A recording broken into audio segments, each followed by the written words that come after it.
Hi, I'm Karen, founder and skipper of Sporting Sheroes, an organisation that helps women in sport raise their profile and develop great sponsorship packages.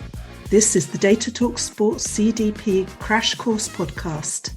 Data Talks makes it easy for sports organisations to sell more tickets and merchandise and negotiate sponsorship agreements of higher value.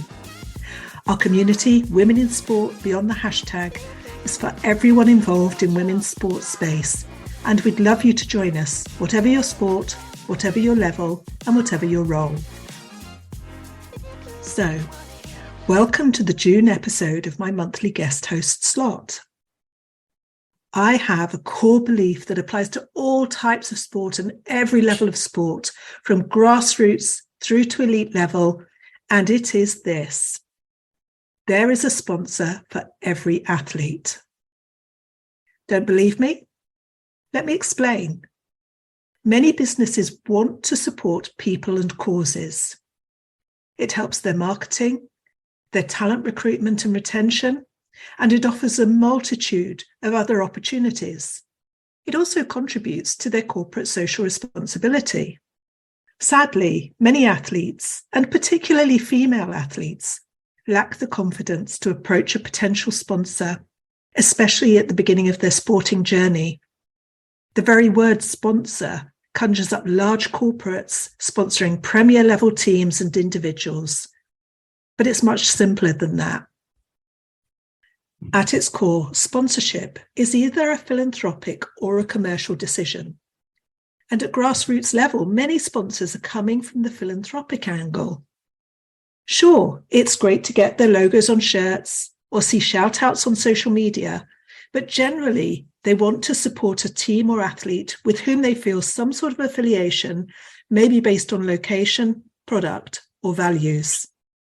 And the principles of securing a sponsor are not so different, regardless of whether you are Lois on the laptop in London or Manchester United from, well, Manchester, obviously. The difference is in degrees, scale, complexity, and the sums being negotiated, of course. But most importantly, for both, it's about being sponsor ready. People and organisations who are easy to work with will always have the edge over those that are not.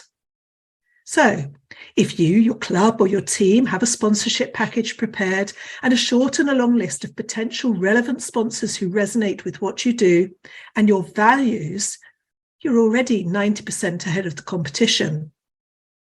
You are demonstrating that not only can you perform on the field, but that you are professional and committed to making a commercial relationship work off the field, or the track, or the pitch. Let's look at it from the athlete's perspective. It can be expensive, right? Funding your sport, especially as you start to progress. Tournaments are further afield, the kit you require is higher quality, and the levels of coaching are costing much more. As an example, in the UK, the average cost of participating at a higher level has been calculated at approximately £7,000 per year or per season. It's probably more now, as that survey was undertaken a couple of years ago, and the cost of everything has risen substantially since then. Many sports, especially water sports such as sailing or surfing, horse riding, or winter sports, are likely to be several multiples of that figure. So what holds athletes back from asking for sponsorship? I think there are several reasons, and again, they hold true across multiple sports and different levels. Firstly, athletes think they may have to undertake activities they're nervous about or don't feel qualified for. Perhaps something like public speaking, writing press releases, or doing live interviews. These can be included, but not only can you get help with upping your game in particular skills where you feel weaker, but remember too that this is your sponsorship package and you can decide what's included. Secondly, they have no clue who to ask. My top tip here is to start gently. Don't think of it as a hard sell exercise, but develop low-level sponsorship packages, just one to start with, and then send it to friends and family in the first instance. Explain to them that you're trying to up your game in your sport and professionalize your sponsorship, and that you'd love them to forward it to any business contacts they think might support you. Once you've had an expression of interest or two, you will be absolutely amazed at how much that boosts your confidence. You can then get to work identifying which organizations you'd love to work with and approach them too. Thirdly, athletes worry that they may not make the cut for the next level tournament and disappoint a sponsor. This is a reality of sport. Not every team gets promoted. Not every athlete achieves qualification. But documenting your journey is of interest and a major part of your story, and it can be woven into your offering. You can manage expectations from the outset, and if you do qualify or get promoted, that's a fabulous bonus for you and for your sponsor. It's also potentially an increased funding opportunity going forwards. Here's the thing. The cost of living in most countries right now is rising as a result of world events over the past few years. The cost of your sport is probably increasing as well. So, are you going to give up, work harder on the day job to pay for it, or are you going to step up? The first option, giving up, would be a crying shame, but sadly I see it all too often. The second, working harder on the day job or on what I call the coffee shop shift, will leave you depleted, and that will impact on your performance. The third, stepping up and securing a sponsor, is the path to success and self-fulfillment, and you'll feel so satisfied. The bills are paid, your funding will be covered. Most importantly, you can focus on what you need to do in training and competitions. At the same time, you're raising your profile and potentially opening up new opportunities. Developing one or more sponsorship packages isn't complicated and doesn't have to commit you to activities you feel uncomfortable about. It is, however, important to plan it out carefully to get the best out of it. When I work with athletes, we go through a set process, building assets and skills they can use as we go along. Some of the things we look at are, where are you now and where do you want to go?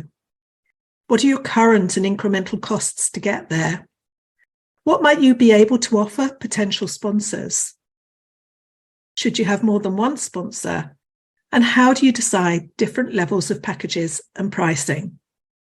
Are you confident in delivering your package, both in terms of an availability and also a skill set perspective?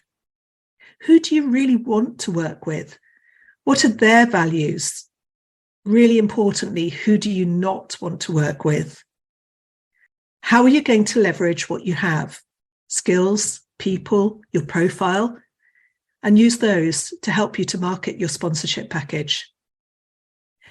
As I said, there is a sponsor for every athlete, club, and team. But you need to put a little bit of work off the pitch in during your off season so that you have your funding ahead of the next season when you're back on the pitch. If this feels daunting or overwhelming, just take the first step. Map out last season's costs, every single one of them. Include travel, accommodation, nutrition. Then look at your options. And don't be afraid of getting a no from some of the organizations you approach. There will be one out there that is absolutely perfect for you. And if you've done the preparatory work thoroughly, you'll achieve the yes that much faster. But as with everything, what's important is taking that first step, getting to day one rather than one day. And it's the decision itself that's the difficult part. After all, if not now, then when will you do it? And another thing is this. If you don't stake your claim on that bit of corporate budget, I promise you somebody else will. And here's the best news of all. You don't have to do it all by yourself. This stuff is in my DNA. It's what we do.